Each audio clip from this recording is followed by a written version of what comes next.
for making KGAL's Morning Update the most popular morning news program in the Mid-Valley. 7 minutes after 6 o'clock, 49.3 degrees on our unerring digital thermometer and on the calendar of Friday morning. May a smile crease your approaching weekend countenance. We thank you for joining us here for the Morning Update at 1580 KGAL. And good morning. The planners of a proposed replacement bridge to carry I-5 across the Columbia River say it's time for the Oregon legislature to come up with its share of the project. The local tab is expected to be about $450 million each for Washington and Oregon. Chris Strickler, Oregon project director, says the federal government supports the project, but Strickler told the Oregon Legislative Committee on Wednesday there's a window of about 2 years to come up with a plan for raising the local money. Otherwise, federal transportation dollars could go elsewhere. The Oregonian reports the bridge's total cost is now estimated at $3.2 billion, including federal money and toll revenue. The U.S. Justice Department has found that Portland police use excessive force against mentally ill people, identifying violations that include frequently discharging stun guns without justification. The findings were announced yesterday as the result of a federal investigation initiated last summer after a series of police shootings, many involving mentally ill suspects. Assistant U.S. Attorney General Thomas Perez says that as a result of the probe, the city has agreed to make reforms, including officer training and community oversight. Perez says Portland's mayor and police chief cooperated with the civil rights investigation. Leaders of a program that provides free Sunday meals for the needy in Bend say they'll continue to keep serving as long as donations keep coming in. Bend's Community Center said last week it had gotten into financial trouble and planned to end the Feed the Hungry meals for 200 to 300 people a week, and also to close the site and kitchen where a senior lunch program was held. The Bend Bulletin reports the program leaders got calls of support afterward. Now the plan is to continue on a week-to-week basis so long as enough money comes in. Feed the Hungry leaders say the program costs nearly $5,000 a month, including food, utility bills, and a kitchen manager's salary. KGAL Morning Update time, almost 10 minutes past 6. Drug task force officers have arrested a Woodburn man and seized 20 pounds of methamphetamine and $44,000 in cash in searches involving sites in Oregon and southwest Washington. A Clark Vancouver Regional Drug Task Force spokesman says 28-year-old Jose Barraras Rodriguez was arrested Wednesday in Hazeldale, Washington. He was booked into jail for investigation of delivery and possession of a controlled substance. After the arrest, Commander Mike Cook says a search of a small warehouse near Ridgefield, Washington, yielded the 20 pounds of meth and $20,000 in cash. Federal drug enforcement agents from Portland searched the man's Woodburn home. They seized $24,000 in cash, believed to have come from drug trafficking. Cook says evidence suggests the meth came from Southern California. Drummer and composer Obo Addy has died in Portland. He was 76 years old. Addy's wife, Susan, confirms that Addy died on Thursday. She says he had been in hospice care with liver cancer. Addy was the son of a West African medicine man and was given the designation of master drummer at the age of 6.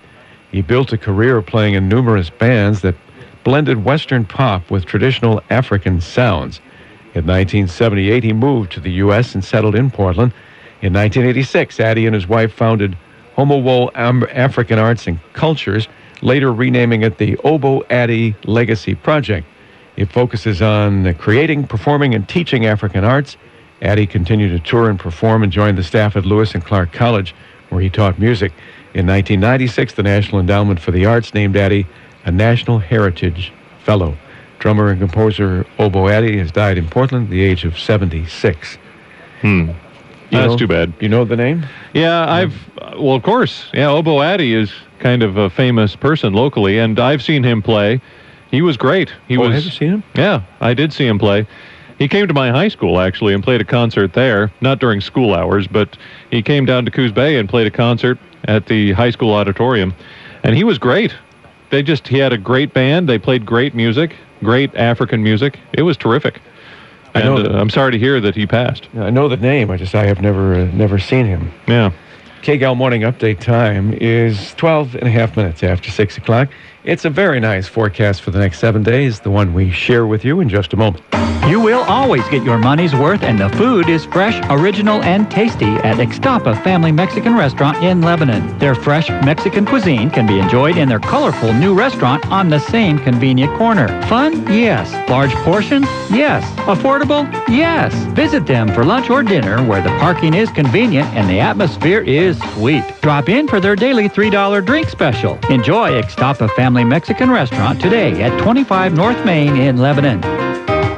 Hey parents, introducing the Communicizer. Go from boring old man speak I'm here if you want to talk. to 100% off the chain. Text me whenever, yo. I love you, Dad. Communicizer is not available in stores because it doesn't exist. But that's okay. You don't have to be perfect to be a perfect parent. Because kids in foster care don't need perfection. They need you. For more information on how you can adopt, go to adoptuskids.org. Brought to you by the U.S. Department of Health and Human Services, Adopt Us Kids, and the Ad Council. In observance of the signing of the Constitution of the United States and the beginning of Constitution Week, the Lynn Chapter Daughters of the American Revolution encourage you to ring your bells this Monday at 1 p.m. Leading the celebration in Albany will be Central School's 3rd and 4th graders as they ring the bell at White Spires Church. Constitution Week is observed annually from September 17th to the 23rd and has been the tradition of the DAR, the world's largest women's patriotic organization. Visit DAR.org for more information. Hi, this is Michelle with Servco. We have a very good crew at Servco. My guys get along very well together. They're very good workers and they're proud of themselves. They do a good job. They represent themselves well in the community. I would trust them with my grandmother. When we hire guys, that's one of the qualities I look for in them. Is this somebody I could send to my grandmother's house or to my mother's house and feel comfortable that they're going to take care of her in the way that I would want her to be taken care of? Servco, licensed and bonded heating and air conditioning technicians. 541-451-5090. Now open Saturdays. 49 degrees here at KGAL. A couple of days ago it was 39, much warmer this morning. And a warm afternoon, as they say. Perhaps not as warm as yesterday. Mostly sunny. Highs 80 to 85. Partly cloudy tonight. They say the lows tonight around 50. Just light winds expected today. Saturday, mostly sunny in the morning and then partly cloudy in the afternoon. A high tomorrow of 75 to 80. They haven't been sure this week exactly what the temperature would be. It's now back to 75 to 80 is the guess. Sunday, though, is mostly sunny with a high around 80. And then Monday through Thursday, we're anywhere between 80 and 85 degrees. In fact, Monday and Tuesdays, I think we are definitely around 85. 49.1, that's the temperature here at KGAL. And Lynn Lanes is our proud news sponsor. Lynn Lanes has the best burgers in town, and Lynn Lanes is located on South Main Road in Lebanon. Now, the latest stories in local news from the Mid-Valley's first choice in information. News Talk 1580, KGAL. KGAL News Time is 6:15. If it happens overnight. Yeah. What was that? If it happens overnight, something, and we don't know what it was. Here, yeah. It happens overnight, though. It does. Occasionally here at KGAL, we just get random radio announcers that just run through the station. I don't know what they're doing, but they just run by announcing things, and he's already gone. He's already out the front door. So. That's one of those little yellow strips that is not actually a stop strip. It's hard to explain. Yeah. I'll explain it after we're off the air this morning to somebody. Yeah, well, you can explain it to me. That's fine. All right. No big deal. KGAL News Time this morning is 6:16. This week, the Lynn Benton Community College reached an agreement to purchase a former manufacturing facility in Lebanon, where it will develop an education center to train people to work in the industry of alternative fuel vehicles.